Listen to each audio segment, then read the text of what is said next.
Ako si Padre Salvi. Ako ay isang mabagsik at mapang-abusong praile, lalo na't sa mga mahihirap at walang kapangyarihan. Napakaraming tao ngayong gabi, mga opisyal, mga estudyante, at maging ang ilang ikalilang mga tao sa Maynila ay narito. Isang palabas lamang, ngunit tila may kakaibang pakiramdam sa hangin. Ang mga ganitong pagtitipon ay dapat bantayang mabuti. Kapag nagsama-sama ang maraming tao, maaaring mag-usap-usap sila tungkol sa mga bagay na hindi ka nais-nais para sa simbahan at sa pamahalaan. Napapansin ko rin sa mga kabatang ito, ang mga estudyante mula sa universidad, masyado silang nagiging mapangaas. Sa halip na magpakumbaba at sumunod, tila mas lalo silang nagiging mas mapag-isip. Ang edukasyon ay dapat magturo ng pagsunod, hindi ng pag-alsa.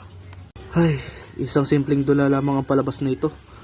Ngunit alam kong may mga taong gumagamit ng ganitong mga okasyon upang magpahiwatig ng kanilang mga ideya laban sa simbahan.